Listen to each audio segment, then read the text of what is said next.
দর্শক, নতুন সরকার আসতে এখনও ২-৩ দিন যখন বাকি, তখন নতুন সরকারের ওপরে অলরেডি চাপ সৃষ্টি করা শুরু হয়েছে এবং বিদেশি চাপ তৈরি হয়েছে। কমনওয়েলথ থেকে নতুন চাপের খবর আসলো এবং কমনওয়েলথ বলছে আওয়ামী লীগ সহ সবার গণতান্ত্রিক অধিকার নিশ্চিত করতে হবে। নির্বাচনের পরেই এই বিবৃতি, কমনওয়েলথের এই বিবৃতি নতুন সরকারের জন্য একটা বড় চাপ।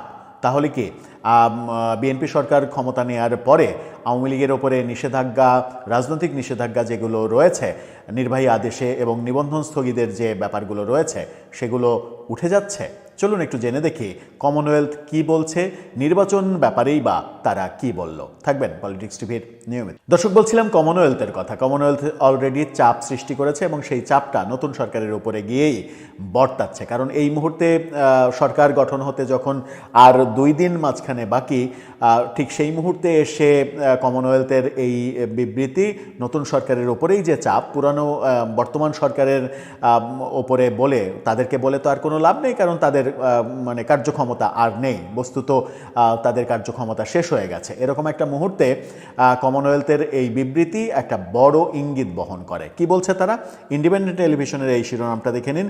সেখানে বলছে আওয়ামী লীগ সহ সবার গণতান্ত্রিক অধিকার নিশ্চিতের সুপারিশ কমনওয়েলথের। রীতিমতো সুপারিশ করছে। কি বলছে? কার্যক্রম নিষিদ্ধ থাকা আওয়ামী লীগ সহ সব রাজনৈতিক দলের গণতান্ত্রিক অধিকার নিশ্চিত করতে নতুন সরকারের কাছে সুপারিশ করেছে কমনওয়েলথের নির্বাচন পর্যবেক্ষক মিশন। নতুন সরকারের কাছে একেবারে স্পেসিফিকলি বলে দিয়েছে আওয়ামী লীগ সহ বিভিন্ন রাজনৈতিক দল, যেমন 14 দলকে রাজনীতি করতে দেয়া হচ্ছে না, কোনো সভা সমাবেশ করতে দেয়া হচ্ছে না। জাতীয় পার্টি নির্বাচন করেছে, কিন্তু নির্বাচনের তফসিল ঘোষণার আগে পর্যন্ত তাদের কোনো ধরনের কোনো কর্মসূচি করতে দেয়া হয়নি।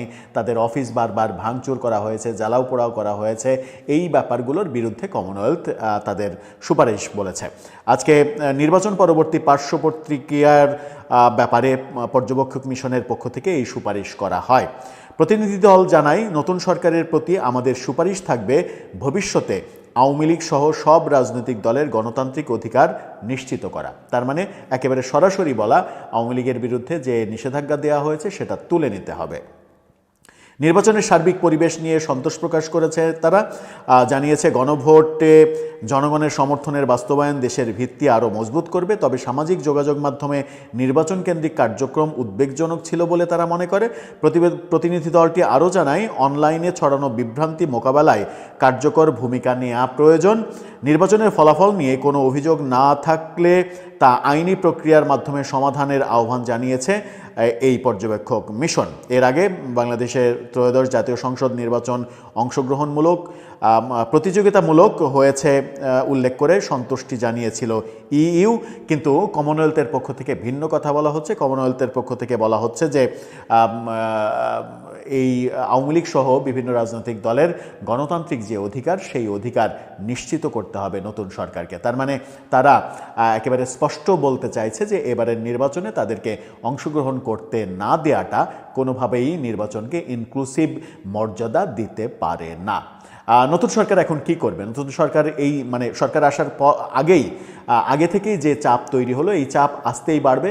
পার্শ্ববর্তী ভারতের চাপ তৈরি হবে।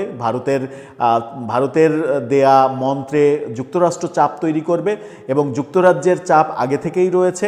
ভারতের কারণে রাশিয়ার চাপ তৈরি হবে। এই চাপগুলো মোকাবেলা করা আমার মনে হয় যে মানে সরকার কঠিন দিকে হয়তো নিয়ে যাবে না। সরকারও চাইবে যে দেশে গণতান্ত্রিক ব্যবস্থা চালু হোক, কারণ তারেক রহমান খুব স্পষ্ট করে রয়টার্সের সঙ্গে সাক্ষাৎকারে বলেছিলেন যে কোনো দলকে নিষিদ্ধ করার পক্ষে আমরা নই, কারণ আজকে আমি একটা দলকে নিষিদ্ধ করছি, কালকে যে সে আমাকে নিষিদ্ধ করবে না তার গ্যারেন্টি কোথায়?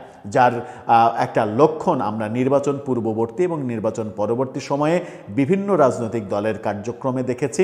অনেকভাবেই আলোচনা হয়েছে যে আওয়ামী লীগকে মাইনাস করার পরে এবার বিএনপিকে মাইনাস করার প্ল্যান চলছে।